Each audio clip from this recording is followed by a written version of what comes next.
Hello દોસ્તો, કેમ છો? મજામાં ને? ઇન્ડોઆઇસમાં એકવાર ફરીથી આપ સૌનું સ્વાગત છે. આજનો આપણો પહેલો આર્ટિકલ દીઘા ગોપાલપુર કોસ્ટલ હાઈવે પ્રોજેક્ટના બારામાં છે. જુઓ, 2015માં આપણા union minister off road transport and highway Nitin Gadkari દ્વારા આ દીઘા ગોપાલપુર કોસ્ટલ હાઈવે પ્રોજેક્ટને અનાઉન્સ કરવામાં આવ્યો હતો. આ પ્રોજેક્ટ કયા બે સ્ટેટની વચ્ચે છે એ ખાસ ઇમ્પોર્ટન્ટ છે એક્ઝામ માટે, ખાસ કરીને જીપીએસસીમાં અહીંયાથી ક્વેશ્ચન આવી શકે છે. તો આ ઓડિશાના ગોપાલપુરને વેસ્ટ બેંગાલના દીઘા સાથે કનેક્ટ કરવા માટે છે. સમજી ગયા? એટલે કે ગોપાલપુર અને દીઘા વચ્ચે આ લિંક એસ્ટાબ્લિશ કરશે. ઓડિશાનું ગોપાલપુરને વેસ્ટ બેંગાલના દીઘા સાથે કનેક્ટ કરવાનું છે. આ જ યાદ રાખજો, એક્ઝામમાં ક્વેશ્ચન અહીંયાથી જ બનવાનો છે. હવે જો મેઇનલી મકસદ તો આનો બહુ જ સિમ્પલ છે કે જે કોસ્ટલ એરિયા છે તો એમાં ઇકોનોમિક કનેક્ટિવિટી વધે, અને એટલા માટે જે વેસ્ટ બેંગાલ અને ઓડિશાની વચ્ચે આ ઇકોનોમિક કોરિડોર તરીકે કાર્ય કરશે. સમજી ગયા? તો આ તમને ઇન્ફોર્મેશન મળી ગઈ. લગભગ 451 કિલોમીટર આજે દીઘા ગોપાલપુર કોસ્ટલ હાઈવે પ્રોજેક્ટ છે તો તેની લંબાઈ છે. તો આ લંબાઈ તમારે યાદ રાખવાની જરૂર નથી, બસ એમ જ તમને ઇન્ફોર્મેશન આપી છે. અને કહેવાય ને કે આ જે પ્રોજેક્ટ છે તો એનું નામ શું રાખવાનું છે? જો આ જે 451 કિલોમીટર જે લાંબો કોસ્ટલ હાઈવે પ્રોજેક્ટ છે તો એનું નામ રાખવામાં આવશે 516A. તો આ તમે નોટ ડાઉન કરજો કે 516A નામ એ કયા હાઈવે પ્રોજેક્ટનું છે. તો દીઘા ગોપાલપુર કોસ્ટલ હાઈવે પ્રોજેક્ટનું જે નામ છે તો તેને 516A નામ રાખવામાં આવશે. અને જો આનાથી ફાયદો શું થશે, તો ફાયદો તો બહુ જ સિમ્પલ છે કે જે કોસ્ટલ એરિયા છે તો એમાં જે એગ્રી ગુડ્સ છે અને જે ફિશરી પ્રોડક્ટ છે, તમને ખબર છે કે જે વેસ્ટ બેંગાલ છે, ઓડિશા છે, આંધ્રપ્રદેશ છે, તો આ બધા કોસ્ટલ એરિયા છે ને ત્યાં ફિશરીઝનું જે પ્રોડક્શન છે તો તે ખૂબ જ વધુ થાય છે. તો એગ્રી પ્રોડક્ટ્સ અને જે ફિશરીઝ જે પ્રોડક્ટ છે તો એનું જે ટ્રાન્સપોર્ટેશન છે તો તેને ફેસિલિટેટ કરી શકાશે. એના સિવાય તમને ખબર છે કે જે વેસ્ટ બેંગાલ છે, ઓડિશા છે, આંધ્રપ્રદેશ છે, તો ત્યાં ફ્લડ અને સાયક્લોનની જે ઇન્ટેન્સિટી છે તો તે ખૂબ જ વધુ હોય છે. ને વારંવાર જે કહેવાય ને કે 2-3 મહિનામાં એક વખત જે સાયક્લોન છે તો તે જોવા મળતો હોય છે. તો આ કન્ડિશનની અંદર સાયક્લોન અને જે ફ્લડ જેવા નેચરલ ડિઝાસ્ટર આવે તો ત્યારે જે સપ્લાય ચેન છે, ખાસ કરીને જે એસેન્શિયલ ગુડ છે, ઠીક છે, તો એનું સપ્લાય ચેન મેનેજમેન્ટ માટે પણ આ જે કોસ્ટલ હાઈવે પ્રોજેક્ટ છે તો તે હેલ્પફુલ થવાનો છે. તો આ મેં તમને બેઝિક ઇન્ફોર્મેશન આપી છે. એક્ઝામ માટે તમારે યાદ શું રાખવાનું છે કે જે દીઘા ગોપાલપુર કોસ્ટલ હાઈવે પ્રોજેક્ટ છે તો તે કયા બે સ્ટેટ વચ્ચે છે. તો ગોપાલપુર જે ઓડિશામાં છે અને દીઘા જે વેસ્ટ બેંગાલમાં છે, તો આ બંનેને કનેક્ટ કરવા માટે છે. તો અત્યારે મેં આના વિશે તમને ઇન્ફોર્મેશન આપી. હવે હું તમને એક ક્વેશ્ચન પૂછું છું કે golden quadrilateral highway, golden quadrilateral highway, તો આ જે પ્રોજેક્ટ છે તો ઇન્ડિયાની કઈ 4 મેજર સિટીને કનેક્ટ કરવા માટે છે? એક નોર્થમાં છે, એક ઈસ્ટમાં છે, એક વેસ્ટમાં છે અને એક સાઉથમાં છે. તો આ 4 સિટીના તમારે નામ કહેવાના છે, મેજર સિટી છે. અને આ પ્રોજેક્ટ ક્યારે શરૂ કરવામાં આવ્યો હતો તો એના વિશે થોડી ઇન્ફોર્મેશન આપશો તો વધારે સારું લાગશે. હવે જો ઘણા બધા લોકો ખૂબ જ સારા એવા આન્સર આપી રહ્યા છે અને આપણે દરેક લોકોના જે એફર્ટ છે તો એને આપણે અત્યારે રેકગ્નાઇઝ કરીએ છીએ. તો ખાસ કરીને જે ચિંતનસિંહ છે, સુનિલ કુમાર છે, સાવરિયા મીના છે, ઉર્વિશ રાવલિયા છે, નિસર્ગ રાવલિયા છે, રાના અશ્વિન છે, પૂજા વાલા છે. એના સિવાય શાંતિ, પોઝિટિવ પર્સન, ખુશી, મેહુલ, મીરા પટેલ, ફુઝી શેખ, સાર્થક, માનસી વ્યાસ, માનસી આચાર્ય અને રુચિન પટેલ. તો આ બધા લોકોએ ખૂબ જ બેસ્ટ આન્સર આપ્યા છે અને આ બધા લોકોના એફર્ટ્સથી અત્યારે આપણી જે ચેનલ છે તો તે ચાલી રહી છે. એટલા માટે હું બીજા લોકોને પણ કહેવાય ને કે મોટિવેટ કરીશ કે તમે લોકો પણ આન્સર આપવાનો કોશિશ કરો. કારણ કે જો મેં આ લોકોના બધાના નામ ઉપર ફ્યુચર આઈએએસ અને ડીસી લખ્યું છે. કારણ કે એક વસ્તુ તમે યાદ રાખજો કે તમારે હંમેશા પ્રિલિમ ફક્ત પાસ કરીને તમારે કહેવાય ને કે યુપીએસસી પાસ કરવાનું નથી. તમારે સાથે સાથે થોડી લખવાની પણ પ્રેક્ટિસ રાખવી પડશે. અને એટલા માટે જ તમે થોડું લખવાની આદત પાડશો તો તમને વધારે મજા આવશે. એનાથી વધારે આપણે કંઈ કહી શકશું નહીં. એના પછી જે નેક્સ્ટ આર્ટિકલ છે તો તે Atal ranking of institutions on innovation અચીવમેન્ટના બારામાં છે. જો 2020ના જે Atal ranking of institution on innovation achievement છે તો તેને આપણા વાઇસ પ્રેસિડેન્ટે અનાઉન્સ કર્યા છે. તો પહેલાં તો સૌથી પહેલાં આપણે Atal ranking of institution on innovation અચીવમેન્ટના વિશે આપણે બેઝિક ઇન્ફોર્મેશન લઈએ. તો જો તમારે યાદ શું રાખવાનું છે કે આ Atal ranking of institution on innovation achievement કોના દ્વારા રિલીઝ કરવામાં આવે છે. તો આ તમને સૌથી પહેલાં યાદ રાખવાનું, આપણી જે મિનિસ્ટ્રી ઓફ એજ્યુકેશન છે, મિનિસ્ટ્રી ઓફ એજ્યુકેશન, તો એનો આ ઇનિશિયેટિવ છે. પહેલાં એનું નામ શું હતું? જે મિનિસ્ટ્રી ઓફ એચઆરડી છે, human resource and development ministry, તો તેના દ્વારા આ જે ઇનિશિયેટિવ છે તો તેને શરૂ કરવામાં આવ્યો હતો. પરંતુ અત્યારે એનું નામ શું થઈ ગયું છે? તો મિનિસ્ટ્રી ઓફ એજ્યુકેશન થઈ ગયું છે. તો આ તમારે યાદ રાખવાનું છે કે Atal ranking of institutions on innovation achievement આ કોનો ઇનિશિયેટિવ છે? તો મિનિસ્ટ્રી ઓફ એજ્યુકેશનનો ઇનિશિયેટિવ છે. આ ખબર પડી ગઈ. અને મેઇનલી આનો મકસદ શું છે? તો મકસદ તો બહુ જ સિમ્પલ છે કે ભાઈ ઇન્ડિયાના જે મેજર હાયર એજ્યુકેશન ઇન્સ્ટિટ્યુશન અને જે યુનિવર્સિટીઝ છે તો તે લોકો ઇનોવેશન માટે અને ઓન્ટરપ્રિન્યોરશિપ ડેવલપમેન્ટ માટે કેવા એફર્ટ્સ લગાવી રહ્યા છે, કેવું કાર્ય કરી રહ્યા છે, તો તેને સિસ્ટમેટિકલી અહીંયા રેન્ક કરવામાં આવશે, સમજી ગયા? એટલે કે ઇન્ડિયાના જે મેજર માની લો કે જે આઈઆઈટીઝ છે, પછી આઈઆઈએમ છે, અને જે બીજી વેરિયસ કોલેજીસ છે, એન્જિનિયરિંગ કોલેજીસ છે, તો આ લોકો આ બધી જે ઇન્સ્ટિટ્યુશન છે તો એ કહેવાય ને કે ઇનોવેશન અને ઓન્ટરપ્રિન્યોરશિપ ડેવલપમેન્ટ માટે કેવા પ્રકારના એફર્ટ્સ લગાવે છે, તો આ બધા એફર્ટ્સને ધ્યાનમાં લઈને આમને સિસ્ટમેટિકલી રેન્ક આપવામાં આવે છે. તો બેઝિક ઇન્ફોર્મેશન તમને મળી ગઈ. આમાં ટોટલ છે ને રેન્કિંગ આપતા પહેલા 7 પેરામીટરને ધ્યાનમાં લેવામાં આવે છે. તો એ 7 પેરામીટર કયા છે એ વન બાય વન આપણે ડિસ્કસ કરીએ. તમારે યાદ રાખવાના નથી, પરંતુ જો તમે મેન્સ માટે સાથે સાથે નોટ્સ બનાવો છો તો આ પ્રકારના તમે પેરામીટર લખી દેજો, કારણ કે તમારે જ્યારે ઇનોવેશન અને ઓન્ટરપ્રિન્યોરશિપ ડેવલપમેન્ટ વિશે કંઈ લખવાનું આવે તો ત્યારે તમે આ જે પેરામીટર છે તો એને કોટ કરી શકો છો કે ભાઈ Atal ranking of institutions on innovation achievement છે, તો એમાં આ પ્રકારના જે 7 પેરામીટર્સ છે તો તેને ધ્યાનમાં લઈને જે હાયર એજ્યુકેશન ઇન્સ્ટિટ્યુશન છે તો તેને રેન્કિંગ આપવામાં આવે છે. તો જો પહેલું પેરામીટર કયું છે મેજર ઇન્ડિકેટરમાં જે છે ને, પહેલું છે બજેટ એન્ડ ફંડિંગ સપોર્ટ, એટલે કે રિસર્ચ એન્ડ ડેવલપમેન્ટ માટે કયા પ્રકારનું બજેટ છે કે બજેટ અને ફંડિંગ સપોર્ટ આપવામાં આવે છે એને ધ્યાનમાં લેવામાં આવે છે. બીજું ઇન્ફ્રાસ્ટ્રક્ચર એન્ડ ફેસિલિટીઝ છે. ત્રીજું awareness, promotion and support four idea generation and innovation, એટલે કે આઈડિયા જનરેશન અને ઇનોવેશન માટે કેટલી અવેરનેસ છે, કેટલું પ્રમોશન એનું કરવામાં આવે છે અને સપોર્ટ કેટલો કરવામાં આવે છે એ પણ ધ્યાનમાં લેવામાં આવે છે. Promotion and support for entrepreneurship development, પછી છે innovative learning methods and courses, intellectual property generation, technology transfer and commercialisation, innovation in governance of the institution, એટલે કે ઇન્સ્ટિટ્યુશનના ગવર્નન્સમાં આ લોકો ઇનોવેશન લાવે છે કે ટ્રેડિશનલ મેથડથી જ કાર્ય કરે છે, તો આને પણ ધ્યાનમાં લેવામાં આવે છે. તો આ 7 પેરામીટર મેં તમને કીધા છે, તમે વન બાય વન આને નોટ ડાઉન કરી શકો છો. એક્ઝામ પ્રિલિમ માટે ઇમ્પોર્ટન્ટ નથી, પરંતુ મેન્સમાં તમે આને કોટ કરશો તો તમારો જે આન્સર છે એ બીજાથી અલગ થઈ જશે. હવે જો મેઇનલી અત્યારે આ વર્ષે જે કહેવાય ને કે Atal ranking of institution on innovation achievement છે, તો એને મેઇનલી તો 2 બ્રોડ કેટેગરી અને 6 સબ કેટેગરીમાં ડિવાઈડ કરવામાં આવ્યું છે. તો આ બ્રોડ કેટેગરી અને સબ કેટેગરી કઈ છે એ તમારે યાદ રાખવાની જરૂર નથી, પરંતુ દરેક કેટેગરીમાં કયું ઇન્સ્ટિટ્યૂટ ટોપ ઉપર આવ્યું છે ને એ તમારી માટે ઇમ્પોર્ટન્ટ છે. અને હું દરેકને વન બાય વન અત્યારે એનું રિઝલ્ટ કહું છું કે 2020નું જે Atal ranking of institution on innovation achievement છે તો એનું રિઝલ્ટ શું છે. તો જો સૌથી પહેલાં તો જો institute of national importance, central university and centrally funded technical institute, તો આ જે કેટેગરી છે તો આ કેટેગરીની અંદર આઈઆઈટી જે મદ્રાસ છે તો તે ટોપ ઉપર આવ્યું છે. આ તમારે યાદ રાખવાનું છે. Institute of national importance, central university and centrally funded technical institute, તો આ કેટેગરીમાં ટોપ ઉપર કોણ આવ્યું છે? આઈઆઈટી મદ્રાસ. આ તમે નોટ ડાઉન કરજો. જીપીએસસીમાં આ પ્રકારના ક્વેશ્ચન બને છે અને અત્યારે હું તમને એક ક્વેશ્ચન પૂછવાનો પણ છું, ઠીક છે? તો આ તમને ખબર પડી ગઈ. હવે એના પછી જે ખાસ કરીને બીજી કેટેગરી છે government and government aided universities. અહીંયા જે છે ને છેલ્લે યુનિવર્સિટી વર્ડ છે, આ તમારે યાદ રાખવાનું. આની પછી કોલેજ આવશે. તો ગવર્મેન્ટ અને ગવર્મેન્ટ એડેડ યુનિવર્સિટી, તો આ કેટેગરીની અંદર જે institute of chemical technology Mumbai છે તો એ આ ટોપ ઉપર આવ્યું છે. તો આ તમને ખબર પડી ગઈ. એના પછી જે નેક્સ્ટ કેટેગરી છે government and government aided colleges. હવે જો અહીંયા કોલેજીસ વર્ડ આવ્યો, સમજ પડી ગઈ? આની પહેલાં શું હતું? ઉપર જે હતું ને, ઉપર હતું એ યુનિવર્સિટી હતું, અત્યારે કોલેજ આવ્યું છે કે government and government aided colleges. તો આમાં ટોપ ઉપર કોણ આવ્યું છે? તો કોલેજ ઓફ એન્જિનિયરિંગ પુણે. તો આને ટોપ જે પ્લેસ છે તો તે હાંસલ કર્યું છે ગવર્મેન્ટ એન્ડ ગવર્મેન્ટ એડેડ કોલેજમાં. પછી જે બીજું છે next category A private or self finance universities. હવે પ્રાઇવેટ ઓર સેલ્ફ ફાઇનાન્સ યુનિવર્સિટીની વાત છે તો આમાં કોણ ટોપ ઉપર આવ્યું છે? તો Kalinga Institute of Industrial Technology Bhubaneswar. તો Kalinga Institute of Industrial Technology private or self finance university છે તો એમાં ટોપ ઉપર આવ્યું છે. અને હવે આપણે પ્રાઇવેટ ઓર સેલ્ફ ફાઇનાન્સ કોલેજીસની વાત કરીએ તો આમાં કોણ ટોપ ઉપર આવ્યું છે? તો SR Engineering College Warangal. SR Engineering College Warangal, તો એ private or self finance colleges છે તો એમાં ટોપ ઉપર આવ્યું છે. તો આ તમને ખબર પડી ગઈ. અને 2020નું જે Atal ranking of institution on innovation achievement છે તો એમાં પહેલી વખત વુમન પેરિટીને એન્શ્યોર કરવા માટે, જે વુમન ઇક્વાલિટી છે તો એને એન્શ્યોર કરવા માટે જે higher educational institute for women છે તો આ કેટેગરીને પણ ઇન્ટ્રોડ્યુસ કરવામાં આવી છે. એટલે કે વુમનની ઇક્વાલિટીને એન્શ્યોર કરવા માટે એવા ઇન્સ્ટિટ્યુશનને પણ રેકગ્નાઇઝ કરવામાં આવે છે જે વુમન માટે છે અને ઇનોવેશન અને ઓન્ટરપ્રિન્યોરશિપ ડેવલપમેન્ટ માટે સારું એવું કાર્ય કરી રહ્યા છે. તો એવા ઇન્સ્ટિટ્યૂટને પહેલી વખત રેકગ્નાઇઝ કરવામાં આવ્યા છે અને એક નવી કેટેગરી, સ્પેશિયલ કેટેગરી એડ કરવામાં આવી છે જેનું નામ છે higher educational institutions for women. અને એમાં કોણ ટોપ ઉપર આવ્યું છે? તો જો અવિના સિલિંગમ ઇન્સ્ટિટ્યૂટ. આ થોડું નામ કોમ્પ્લિકેટેડ છે, મારા ખ્યાલથી તમિલનાડુનું હોઈ શકે.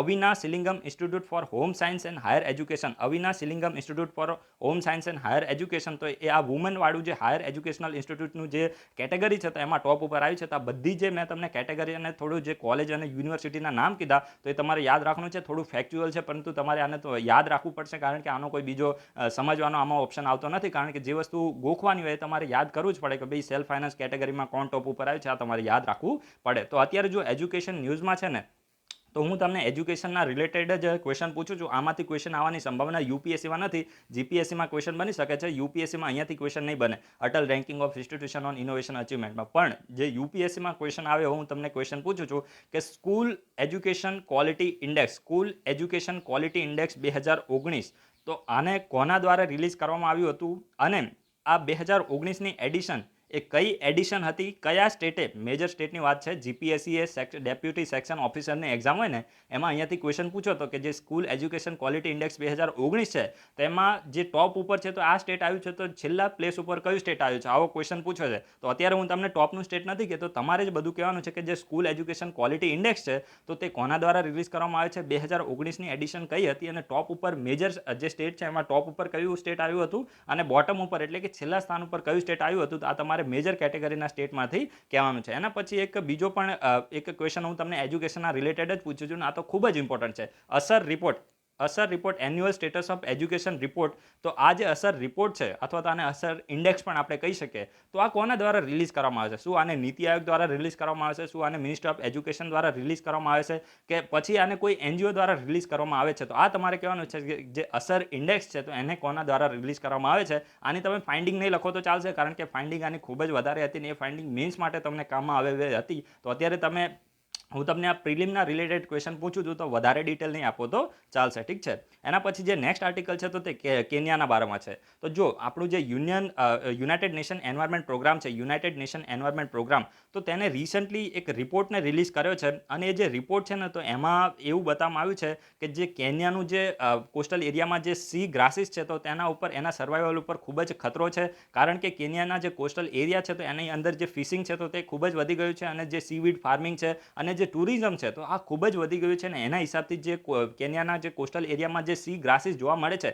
સી ગ્રાસીસનો મતલબ શું થાય, જે દરિયાની અંદર ઘાસ ઉગે ને એને આપણે એક કોમન લેંગ્વેજમાં દેશી ભાષામાં આપણે એને સી ગ્રાસીસ કહીએ છીએ. એટલે કે સી એટલે દરિયો અને એની અંદર જે ગ્રાસ હોય એટલે કે ઘાસ હોય એને આપણે શું કહીએ છીએ, સી ગ્રાસીસ કહીએ છીએ. તો આ સી ગ્રાસીસના વિશે આપણે ડિટેલમાં ઇન્ફોર્મેશન લેવાના છીએ, કારણ કે યુપીએસસીના પોઈન્ટ ઓફ વ્યૂ ખૂબ જ ઇમ્પોર્ટન્ટ છે, કારણ કે કહેવાય ને કે ઘણા બધા જે મરીન ઓર્ગેનિઝમ છે તો એના ફૂડ સોર્સનું અને કહેવાય ને કે એક હેબિટાટનું કાર્ય કરે છે. એના સિવાય એક ઇમ્પોર્ટન્ટ કાર્બન સિંક પણ છે. કાર્બન સિંકનો મતલબ શું થાય, એટમોસ્ફિયરની અંદર જે પણ કાર્બન હોય તો એને શું કરે છે, પોતાની અંદર કેપ્ચર કરી લે છે. જેવી રીતે જે ફોરેસ્ટ હોય ને, જેવી રીતે ટ્રોપિકલ રેન ફોરેસ્ટ છે અને જે બીજા વૃક્ષો પણ આપણે કહી શકીએ, તો વૃક્ષો પણ એક પ્રકારે કાર્બન સિંક છે, કારણ કે એટમોસ્ફિયરમાંથી શું કરે છે, જે ફોટોસિન્થેસિસ કરે તો એ કાર્બનને એબ્ઝોર્બ કરે છે. તો અત્યારે આપણે ડિટેલમાં આના વિશે ઇન્ફોર્મેશન લેવાના છે. તો જો સૌથી પહેલાં તો આપણે સી ગ્રાસ વિશે થોડી આપણે કહેવાય ને કે માહોલ બનાવી દઈએ કે સી ગ્રાસ હોય છે શું. તો આ એક ઇમ્પોર્ટન્ટ કહેવાય ને કે એક મરીન ફ્લાવરિંગ પ્લાન્ટ છે. યાદ રાખજો, મરીન ફ્લાવરિંગ પ્લાન્ટ છે અને મેઇનલી આ કહેવાય ને કે આ જે મરીન ફ્લાવરિંગ પ્લાન્ટ છે તો એ દરિયાની અંદર જે પણ કન્ડિશન હોય, હવે દરિયાનું વોટર કેવું હોય, સલાઇન વોટર હોય, આપણે જેવી રીતે રિવર હોય ને તો એનું વોટર કેવું હોય, ફ્રેશ વોટર હોય, તો એની અંદર એ પ્રકારની જે ઓર્ગેનિઝમ છે તો એ ડેવલપ થતી હોય છે. પરંતુ આ જે સી ગ્રાસ છે ને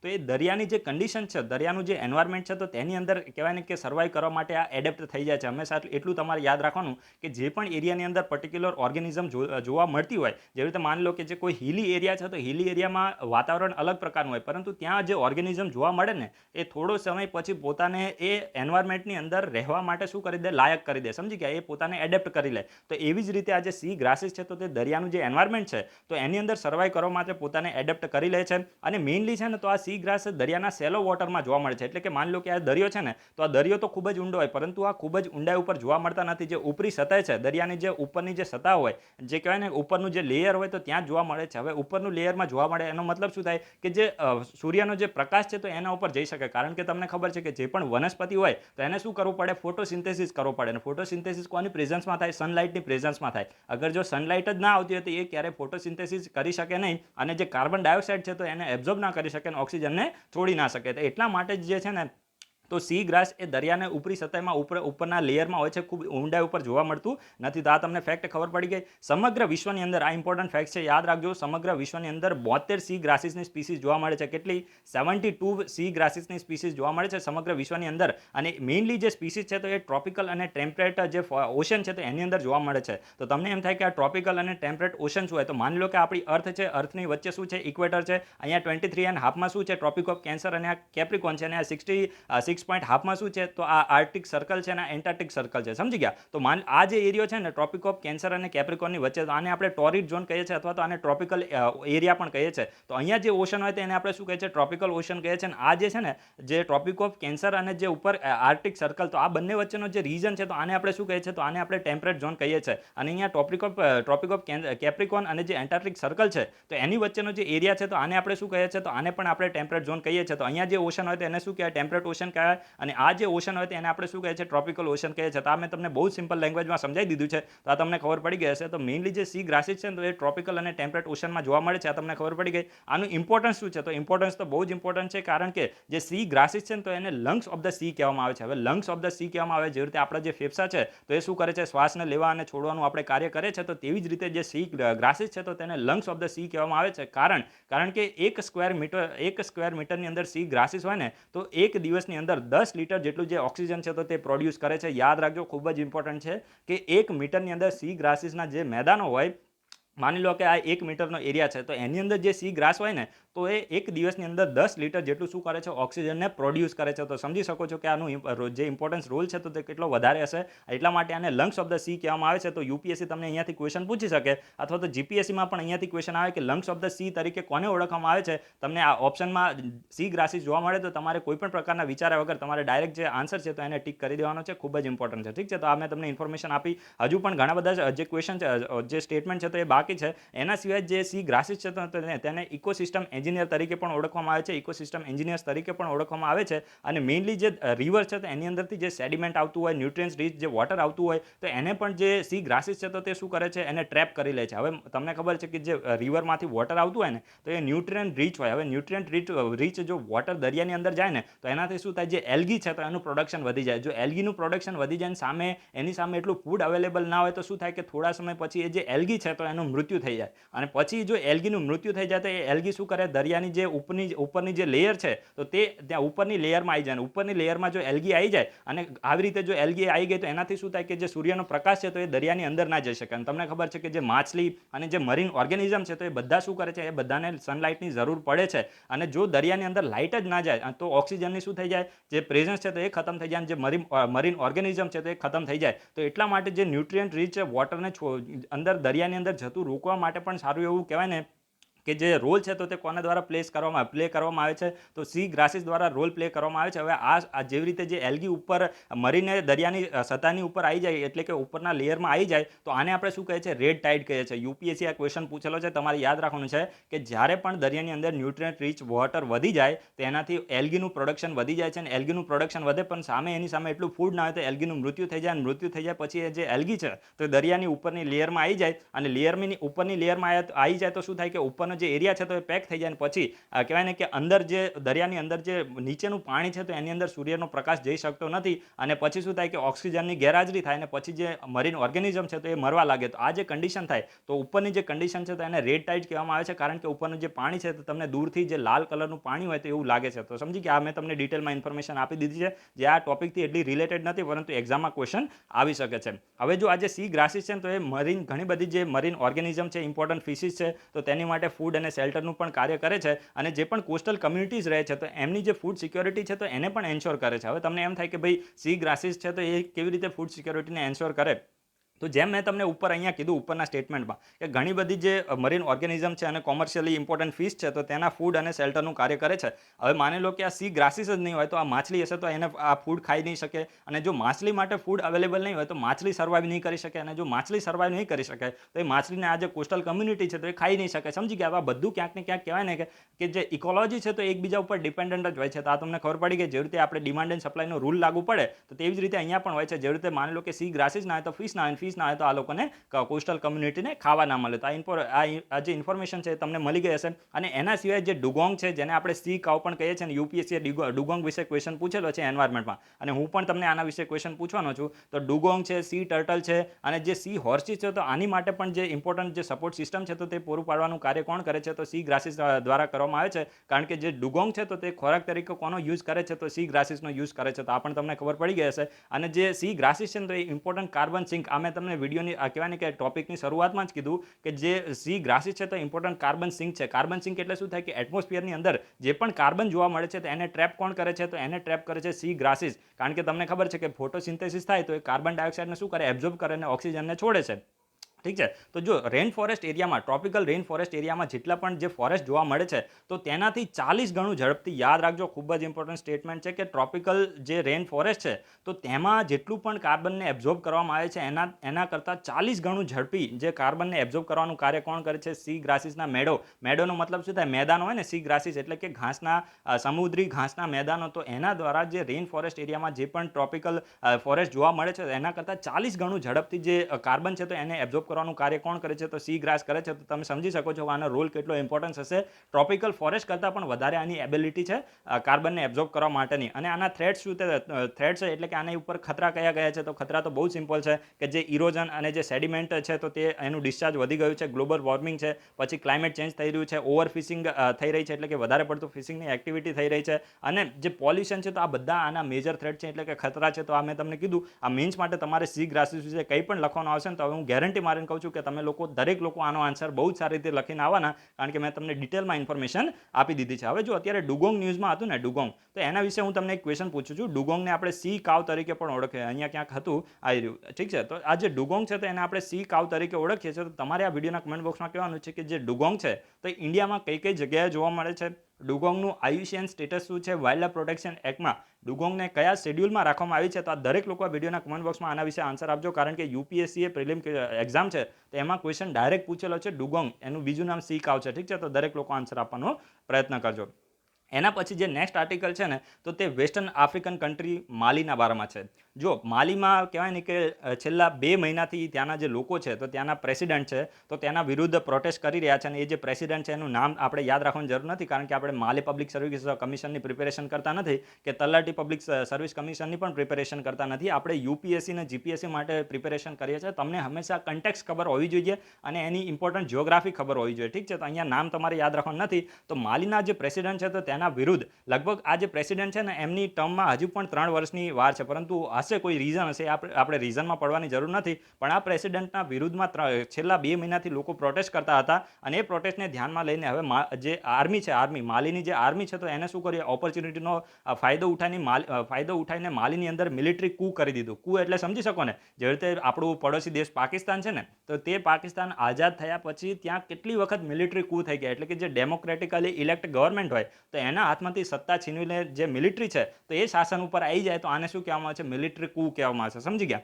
એટલે કે જે ડેમોક્રેટિકલી ઇલેક્ટેડ ગવર્મેન્ટ હોય, લોકો દ્વારા વોટ આપીને જે સરકારને બનાવવામાં આવી હોય, એ સરકારને શું કરે? ટોપલ કરીને જે મિલિટરી છે એ મિલિટરી શાસન ઉપર આવી જાય તો એને આપણે મિલિટરી કૂ કહીએ છીએ. તો માલીમાં પણ આવું થયું છે કે મિલિટરી સત્તા ઉપર આવી ગઈ છે અને ત્યાંના જે પ્રેસિડેન્ટ છે તો એ ભાઈ પ્રેસિડેન્ટે અત્યારે શું કરી દીધું છે? રેઝિગ્નેશન એટલે કે રાજીનામું આપી દીધું છે. તો આ મેં તમને બેઝિક ઇન્ફોર્મેશન આપી. હવે આપણે શું કરીએ? ઓપોર્ચ્યુનિટીનો ફાયદો ઉઠાવીને માલીની જે જિયોગ્રાફી છે તો એના વિશે ઇન્ફોર્મેશન લઈએ. તો જો સૌથી પહેલાં તો માલી છે ને એ વેસ્ટર્ન આફ્રિકાની એક કન્ટ્રી છે. એટલે કે માની લો કે આ આફ્રિકાનો કોન્ટિનેન્ટ છે. ઠીક છે. હું ખાલી તમને એક્ઝામ્પલ આપું છું. તો માલી જે છે ને એ વેસ્ટ આફ્રિકાની અંદર આ એક કન્ટ્રી છે, ખબર પડી ગઈ. અને માલી એક લેન્ડ રોક કન્ટ્રી છે, એટલે કે માલીને કોઈ પણ દરિયાની જે સીમા છે તો એ ટચ થતી નથી. એટલે કે માલીની આજુબાજુમાં બધી કન્ટ્રીઝ આવેલી છે, માલીને કોઈ દરિયાની જે સીમા છે તો એની એક્સેસ નથી. તો આ તમને ખબર પડી કે માલી એ વેસ્ટ આફ્રિકામાં એક લેન્ડલોક કન્ટ્રી છે. હવે માલીને કઈ કઈ કન્ટ્રીની બાઉન્ડ્રી ટચ થાય છે તો એ પણ તમને કહી દઉં. એના પહેલાં એટલું પણ જાણી લો કે એનું કેપિટલ કયું છે. તો માલીનું કેપિટલ છે બમાકો. બમાકો એ માલીનું કેપિટલ છે. તો કેપિટલ પર તમારે યાદ રાખવાનું, જે પણ જે કન્ટ્રી છે એ ન્યૂઝમાં આવે. જેવી રીતે આથી થોડા દિવસ પહેલાં જે લિબનન છે તો લિબનન ન્યૂઝમાં હતું, તેની કેપિટલ શું હતું? બેરુત. એવી રીતે જે માલી છે તો માલીનું કેપિટલ શું છે? બમાકો. તો આ તમને ખબર પડી. હવે કઈ કઈ કન્ટ્રીની બોર્ડર ટચ થાય છે? તો જો ખાસ કરીને જે નોર્થ અને નોર્થ ઇસ્ટ છે, નોર્થ અને નોર્થ ઇસ્ટમાં અલ્જેરિયા છે, એના પછી ઈસ્ટની અંદર નાઇજર છે. આ તમારે ગોખવાનું નથી. તમે આજે શું કરજો? જે ઓક્સફર્ડ છે ને તો એનો મેપ તમારે લેવાનો ને એમાં તમારે ઓબ્ઝર્વ કરી લેવાનો. અધરવાઇઝ તમે ગૂગલમાં જઈને પણ માલી મેપ એવું સર્ચ કરશો એટલે તમને મળી જશે. પણ અત્યારે તમને અહીંયા હું બતાવી દઉં છું કે જે નોર્થ અને નોર્થ ઇસ્ટ છે તો એમાં અલ્જેરિયાની બાઉન્ડ્રી ટચ થાય છે, ઈસ્ટની અંદર નાઇજરની બાઉન્ડ્રી ટચ થાય છે, અને જે સાઉથ ઇસ્ટ છે તો એમાં બુર્કિના ફાસો. યાદ રાખજો, સાઉથ ઇસ્ટની અંદર બુર્કિના ફાસો, પછી સાઉથમાં આઇવરી કોસ્ટ, સાઉથ વેસ્ટમાં ગિની, પછી વેસ્ટની અંદર સેનેગલ અને નોર્થ વેસ્ટની અંદર મોર્સિયાના. તો આટલી કન્ટ્રીની બાઉન્ડ્રી ટચ થાય છે. એક વખત ફરીથી બોલું છું. નોર્થ ઇસ્ટની અંદર અલ્જેરિયા, ઈસ્ટમાં નાઇજર, સાઉથ ઇસ્ટમાં બુર્કિના ફાસો, સાઉથમાં આઇવરી કોસ્ટ, સાઉથ વેસ્ટમાં ગિની, વેસ્ટમાં સેનેગલ અને નોર્થ વેસ્ટમાં મોર્શિયાના. તો આટલી કન્ટ્રીની બાઉન્ડ્રી ટચ થાય છે. અને જે મોટા ભાગનો જે માલીનો પાર્ટ છે તો એ સદન સહારા જે ડેઝર્ટ છે, સદન સહારા ડેઝર્ટ, એટલે કે આ માની લો કે સે ફોર એક્ઝામ્પલ આ માલી કન્ટ્રી છે, તો આનો જે મોટા ભાગનો જે ભાગ છે તો એ સદન સહારા જે ડેઝર્ટ છે તો એની અંદર લાઈ કરે છે. તો આ પણ તમને ખબર પડી ગઈ. અને એનો જે સાઉથનો જે ભાગ છે તો ત્યાંથી 2 રિવર પસાર થાય છે, અને એ 2 રિવર કઈ છે, નાઇજર અને સેનેગલ. નાઇજર અને સેનેગલ રિવર પણ આ માલીમાંથી પસાર થાય છે. અને આફ્રિકન કોન્ટિનેન્ટ છે, આફ્રિકન કોન્ટિનેન્ટ, તો એની અંદર માલી એ ત્રીજું સૌથી ગોલ્ડ, માની લો કે માલી છે ને આફ્રિકન કોન્ટિનેન્ટ છે, તો એની અંદર જેટલી પણ કન્ટ્રી છે તો એમાં સૌથી વધારે ગોલ્ડના પ્રોડક્શનમાં જે માલીનો રેન્ક કયો આવે છે, ત્રીજો. એટલે કે સૌથી વધારે ગોલ્ડનું પ્રોડક્શન ત્રીજા નંબરે આફ્રિકન કોન્ટિનેન્ટમાં માલીમાં થાય છે. તો આ તમને ખબર પડી ગઈ. એટલે કે આનાથી પહેલાં ફક્ત 2 જ કન્ટ્રી હશે જ્યાં ગોલ્ડનું પ્રોડક્શન વધારે હશે. તો આ પણ તમારે યાદ રાખવાનું છે કે આફ્રિકન કોન્ટિનેન્ટની અંદર ગોલ્ડના પ્રોડક્શનમાં માલીનો ત્રીજો નંબર આવે છે. તો આ બેઝિક ઇન્ફોર્મેશન મેં તમને માલી વિશે આપી છે. અત્યારે આફ્રિકન કોન્ટિનેન્ટ ન્યૂઝમાં છે તો એના વિશે પણ હું તમને એક ક્વેશ્ચન પૂછી લઉં કે આફ્રિકન કોન્ટિનેન્ટમાં તમારે એક એવી કન્ટ્રી કહેવાની છે જે કોઈ કન્ટ્રીની એન્ક્લેવ છે. એન્ક્લેવમાં તમે સમજી શકો ને, માની લો કે એક કન્ટ્રી છે અને એ કન્ટ્રીની અંદર આવી રીતે કોઈ કન્ટ્રી રહેલી છે, આને આપણે એન્ક્લેવ કહીએ છીએ. તો એન્ક્લેવ એ કન્ટ્રીનું નામ શું છે તમારે કહેવાનું છે, ખૂબ જ ઇમ્પોર્ટન્ટ છે. તો આ તમને ખબર પડી, એક એક્સક્લેવ હોય અને એક એન્ક્લેવ હોય. તો તમારે કહેવાનું છે એન્ક્લેવ એટલે એ કન્ટ્રીને કમ્પ્લીટલી કોઈ બીજી કન્ટ્રી સરાઉન્ડ કરતી હોય. આ સિમ્પલ ભાષામાં કહું, કોઈ કન્ટ્રીને કમ્પ્લીટલી બીજી કોઈ કન્ટ્રી સરાઉન્ડ કરતી હોય તો એને આપણે એન્ક્લેવ કહીએ છીએ. તો સાઉથ કહેવાય ને કે આફ્રિકન કોન્ટિનેન્ટ છે, તેમાં કઈ કન્ટ્રી છે તો જેને બીજી કોઈ કન્ટ્રી કમ્પ્લીટલી સરાઉન્ડ કરે છે, તો એનો તમારે આન્સર આપવાનો છે. એના પછી જે નેક્સ્ટ આર્ટિકલ છે તે સાગર વિઝનના બારામાં છે. આપણા પ્રધાનમંત્રીનું સાગર વિઝન છે. જ્યારે પ્રધાનમંત્રીએ 2015માં મોરેશિયસમાં વિઝિટ કરી હતી તો ત્યારે આ જે સાગર ટર્મ છે, સાગરનું ફૂલ ફોર્મ શું થાય, security and growth for all in the region. Security and growth for all in the region, તો આ સાગરનું ફૂલ ફોર્મ છે. પ્રધાનમંત્રીએ 2015માં મોરેશિયસમાં વિઝિટ કરી હતી તો ત્યારે આ સાગર ટર્મને પહેલી વખત કોઈન કરવામાં આવી હતી, એટલે કે શરૂ કરવામાં આવી હતી. હવે અત્યારે આ સાગર ટર્મ ન્યૂઝમાં કેમ છે, જો આજથી થોડા દિવસ પહેલાં જે મોરેશિયસ છે ને, તો ત્યાં એક મેજર જે ઓઇલનું ટેન્કર હતું તો તે એનું જે કહેવાય ને કે ટેન્કરમાંથી જે ઓઇલ છે તો તે સ્પીલ થઈ ગયું હતું, બહાર નીકળી ગયું હતું, અને એનાથી જે મોરેશિયસ છે તો તેને એન્વાયરમેન્ટ ઇમરજન્સી ડિક્લેર કરી દીધી હતી. તો આના વિશે આપણે 2 વખત આર્ટિકલ ડિસ્કસ કર્યા છે, તો એમાં વધારે આપણે ડિસ્કસ નહીં કરીએ. અત્યારે ન્યૂઝ શું છે કે એ જે ઓઇલ સ્પીલ થયું તો એને ટેકલ કરવા માટે, એને મેનેજ કરવા માટે આપણા જે ભારત દેશ છે તો તેને જે મોરેશિયસ છે તો તેની અંદર 10 ટેકનિકલ એક્સપર્ટ મેમ્બરની એક ટીમને મોકલી છે. અને આ જે ટીમને મોકલી તો તે આપણા પ્રધાનમંત્રીનું જે સાગર વિઝન છે તો તેના ભાગરૂપે જ મોકલવામાં આવી છે. સમજી ગયા? એક વખત ફરીથી બોલું છું કે જે મોરેશિયસની અંદર જે ઓઇલ સ્પીલ થયું તો એનાથી જે પણ નુકસાન થયું છે તો એને ટેકલ કરવા માટે 10 મેમ્બરની એક ટેકનિકલ એક્સપર્ટ મેમ્બરની ટીમને મોકલવામાં આવી છે ક્યાં, મોરેશિયસમાં. અને આ જે ટીમ છે તો તેને સાગર વિઝનના ભાગરૂપે જ એને મોકલવામાં આવી છે. તો અત્યારે જે સાગર છે તો તે ન્યૂઝમાં છે, સાગર વિઝન. તો એના વિશે આપણે ઇન્ફોર્મેશન લઈએ તો સૌથી પહેલાં તો અમે તમને પહેલાં પણ ઇન્ફોર્મેશન આપી કે પ્રધાનમંત્રી 2015માં જ્યારે મોરેશિયસ ગયા હતા ત્યારે એમનો જે મેઇન ફોકસ છે તો તે બ્લુ ઇકોનોમી ઉપર હતો. તો ત્યારે આ જે સાગર જે ટર્મ છે તો તેને પહેલી વખત કોઈન કરવામાં આવી હતી. અને આનો મેઇનલી મકસદ શું છે, તો જો મકસદ તો બહુ સિમ્પલ છે કે ઇન્ડિયન ઓશન રીજન છે તો તેની અંદર જેટલી પણ બોર્ડરિંગ કન્ટ્રી છે, એટલે કે જે લિટોરલ સ્ટેટ છે ઇન્ડિયન ઓશન રીજનમાં, સે ફોર એક્ઝામ્પલ આ છે ને આ ઇન્ડિયન ઓશન છે, તો આની અંદર જે પણ બોર્ડરિંગ કન્ટ્રી છે, જેવી રીતે અહીંયા ઇન્ડિયા છે, બાંગ્લાદેશ છે, પછી મ્યાનમાર છે, થાઇલેન્ડ છે, તો આ બધી જે પણ બોર્ડરિંગ કન્ટ્રી છે, અહીંયા માલદીવ ને મલેશિયા, માલદીવ કન્ટ્રી છે, ઠીક છે, મોરેશિયસ છે, તો આ બધી કન્ટ્રીમાં એક પીસ, સ્ટેબિલિટી અને પ્રોસ્પેરિટી. પીસ એટલે શાંતિ, સ્ટેબિલિટી એટલે સ્થિરતા, અને પ્રોસ્પેરિટી એટલે કે કહેવાય ને કે એક બધાનો સાથે વિકાસ થઈ શકે. તો આ આનો મેઇનલી મકસદ છે. આ તમે સમજી ગયા કે આ સાગર વિઝનનો મેઇનલી મકસદ શું છે કે ઇન્ડિયન ઓશન રીજનમાં જેટલી પણ કન્ટ્રી છે તો તેમાં પીસ આવે, પ્રોસ્પેરિટી આવે અને સ્ટેબિલિટી આવે. તો આ જ મકસદથી આ જે સાગર વિઝન છે તો તેને શરૂ કરવામાં આવ્યું છે. એના સિવાય ઇન્ડિયન ઓશન રીજનમાં જેટલી પણ કન્ટ્રી છે તો તેની વચ્ચે એક ટ્રસ્ટનું વાતાવરણ ઊભું થાય, તો એ પણ આનો મેઇનલી મકસદ છે. અને આપણું જે ઇન્ડિયન ઓશન રીમ એસોસિએશન છે આના વિશે પણ હું તમને ઇન્ફોર્મેશન આપવાનો છું. ઇન્ડિયન ઓશન રીમ એસોસિએશનના જે પ્રિન્સિપલ છે તો તેના પ્રિન્સિપલ, એના સિદ્ધાંતોને અનુરૂપ જ આ જે સાગર વિઝન છે તો તેને શરૂ કરવામાં આવ્યું છે. તો આ બેઝિક ઇન્ફોર્મેશન આપી. ઓબ્જેક્ટિવ તો મેં જેમ પહેલાં પણ કીધું એ જ પ્રકારે ઓબ્જેક્ટિવ છે કે જે ટ્રાન્સપરન્સી એટલે કે પારદર્શિકતા અને ટ્રસ્ટ એટલે કે વિશ્વાસ, ઇન્ડિયન ઓશન રીજનમાં જે પણ કન્ટ્રીઝ છે તો તેની વચ્ચે એક ટ્રાન્સપરન્સી, પારદર્શિકતા અને વિશ્વાસનું વાતાવરણ ઊભું થાય. એના સિવાય જે પણ ઇન્ટરનેશનલ જે મરીન રૂલ્સ છે, ઇન્ટરનેશનલ મરીન રૂલ્સ છે તો તેને ફોલો કરવામાં આવે દરેક કન્ટ્રી દ્વારા. અને દરેક કન્ટ્રી એકબીજાની જે સોવરિનિટી છે અને એને મેન્ટેન કરે, અને જે પણ કહેવાય ને કે એકબીજાના જે હિતો છે, જે ઇન્ડિયન ઓશન રિજનની અંદર જે પણ કન્ટ્રી છે તો તે દરેક કન્ટ્રી એકબીજાના જે હિતો છે તો તેનું ધ્યાન રાખે, અને કહેવાય ને કે જે પણ ડિસ્પ્યુટ હોય તો એનું મરીન ડિસ્પ્યુટ હોય તો તેનું બાયલેટરલ પીસફુલ સોલ્યુશન કરે. તો અને મરીન એરિયામાં જે કોઓપરેશન છે તો તેને વધારે તો આ મોટી મોટી વાતો કરવાની હોય, તો એ જ પ્રકારના અત્યારે અહીંયા મેઇન એમ રાખવામાં આવે છે. તો આ તમને ખબર પડી ગઈ. હવે આપણે ઇન્ડિયન ઓશન રીમ એસોસિએશન ન્યૂઝમાં હતું તો એના વિશે પણ આપણે થોડી ઇન્ફોર્મેશન લઈએ, કારણ કે જીપીએસસી અહીંયાથી ક્વેશ્ચન પૂછેલો છે. તો જો ઇન્ડિયન ઓશન રીમ એસોસિએશન છે તો તેને ક્યારે બનાવવામાં આવ્યું હતું? તો 1997માં ઇન્ડિયન ઓશન રીમ એસોસિએશનને એસ્ટાબ્લિશ કરવામાં આવ્યું હતું, અને આ એક ઇન્ટર ગવર્મેન્ટલ ઓર્ગેનાઇઝેશન છે. ખાસ તમારે યાદ રાખવાનું છે, ઇન્ડિયન ઓશન રીમ એસોસિએશન એક ઇન્ટર ગવર્મેન્ટલ ઓર્ગેનાઇઝેશન છે. 1997માં આને બનાવવામાં આવ્યું હતું, અને આનું કેપિટલ ક્યાં છે? તો મોરેશિયસમાં આનું કેપિટલ છે. ખાસ તમારે યાદ રાખવાનું છે, ઇન્ડિયન ઓશન રીમ એસોસિએશનનું કેપિટલ મોરેશિયસમાં છે. અને આની અંદર કેટલા મેમ્બર સ્ટેટ છે? તો 22 કન્ટ્રી આની મેમ્બર છે, અને 10 કન્ટ્રી આની ડાયલોગ પાર્ટનર છે. તો આ તમને ખબર પડી ગઈ. અને મેઇનલી આનો મકસદ શું છે કે જે ઇન્ડિયન ઓશન રીજન છે તો એની અંદર જે સસ્ટેનેબલ ડેવલપમેન્ટ છે તો તેને એન્શ્યોર કરવું, અને જે ઇન્ડિયન ઓશન રીજનની કન્ટ્રીઝ છે તો તેની વચ્ચે સસ્ટેનેબલ ડેવલપમેન્ટ ગોલને અચીવ કરવા માટે જે રિજનલ કોઓપરેશન છે તો તેને મજબૂત કરવું આનો મેઇનલી મકસદ છે. તો આ તમને ખબર પડી ગઈ હશે. એના સિવાય જે ઇકોનોમિક કોઓપરેશન છે તો તેને વધારવું, અને કહેવાય ને કે ઇન્ટર અલાયા રિસ્પેક્ટિવ જે પણ મેમ્બર કન્ટ્રી છે તો એના ગવર્મેન્ટ છે, પછી બિઝનેસ છે અને એકેડેમિયા છે, તો આ બધાને એક પ્લેટફોર્મ ઉપર લાવવા આના મેઇનલી મકસદ છે. તો આ બધું તમારે યાદ રાખવાની જરૂર નથી. ખાલી એટલું જ યાદ રાખજો કે આ એક ઇન્ટર ગવર્મેન્ટલ ઓર્ગેનાઇઝેશન છે. 1997માં એસ્ટાબ્લિશ કરવામાં આવ્યું હતું, અને હેડક્વાર્ટર એનું મોરેશિયસમાં છે. 22 કન્ટ્રી આની મેમ્બર છે, અને 10 કન્ટ્રી આની ડાયલોગ પાર્ટનર છે. ઇન્ડિયાનું મેમ્બર છે. આ તમારે ખાસ યાદ રાખવાનું છે. અને એના પછી એક આનાથી જ રિલેટેડ એક બીજું કમિશન છે, ઇન્ડિયન ઓશન કમિશન. આ ખાસ યાદ રાખજો. 2019માં જ આઈ થિંક 2020માં જ આ ખૂબ જ ન્યૂઝમાં રહ્યું છે. લગભગ માર્ચ મહિનાની અંદર જે ઇન્ડિયા છે ને તો તેને ઇન્ડિયન ઓશન કમિશનનું ઓબ્ઝર્વર સ્ટેટસ આપવામાં આવ્યું છે. યાદ રાખજો, આપણી માટે એટલા માટે જ ઇમ્પોર્ટન્ટ થાય છે. માર્ચ 2020માં શાયદ જે લોકડાઉન થયું ને એના પહેલાં જ ઇન્ડિયાને ઇન્ડિયન ઓશન કમિશનનું ઓબ્ઝર્વર સ્ટેટસ આપવામાં આવ્યું હતું. તો જો આ જે ઇન્ડિયન ઓશન કમિશન છે તો આ પણ એક ઇન્ટર ગવર્મેન્ટલ બોડી છે, અને આને 5 આઇલેન્ડ કન્ટ્રી દ્વારા, જે આપણું વેસ્ટ ઇન્ડિયન ઓશન છે, માની લો કે આ ઇન્ડિયન ઓશન છે, તેમાં જે વેસ્ટર્ન રીજન છે, ખાસ કરીને આ એક આફ્રિકન કોન્ટિનન્ટ છે, અને આની નજીકમાં જે પણ આઇલેન્ડ કન્ટ્રીઝ આવી છે જે વેસ્ટ ઇન્ડિયન ઓશનમાં આવે છે, તો 5 આઇલેન્ડ કન્ટ્રી દ્વારા આ જે ઇન્ડિયન ઓશન કમિશન છે આ એક ઇન્ટર ગવર્મેન્ટલ બોડી છે તો એને એસ્ટાબ્લિશ કરવામાં આવી હતી. ક્યારે? 1984માં. તો આ ખાસ તમારે યાદ રાખવાનું છે કે ઇન્ડિયન ઓશન કમિશન એક ઇન્ટર ગવર્મેન્ટલ બોડી છે, અને આને 1984માં જે વેસ્ટર્ન ઇન્ડિયન ઓશન કન્ટ્રીઝ, જે વેસ્ટર્ન ઇન્ડિયન ઓશનમાં જે 5 આઇલેન્ડ કન્ટ્રીઝ છે તો તેના દ્વારા એસ્ટાબ્લિશ કરવામાં આવ્યું છે. અને 5 આઇલેન્ડ કન્ટ્રી કઈ છે તો એ પણ તમારે યાદ રાખવાનું છે. એક છે મેડાગાસ્કર, બીજું છે કોમોરોસ, પછી રીયુનિયન આઇલેન્ડ, આ ફ્રાન્સની ઓવરસીઝ ટેરેટરી છે. તો આ તમને ખબર પડી. એના સિવાય મોરેશિયસ અને સેશલ્સ. એક વખત ફરીથી બોલું છું, ખાસ નોટ ડાઉન કરજો કે Indian Ocean Commission western Indian ઓશનના 5 આઇલેન્ડ કન્ટ્રી દ્વારા બનાવવામાં આવ્યું છે: મેડાગાસ્કર, કોમોરોસ, રીયુનિયન, મોરેશિયસ અને સેશલ્સ. તો આટલા આ જે 5 કન્ટ્રી છે તો એના દ્વારા એસ્ટાબ્લિશ કરવામાં આવ્યું છે.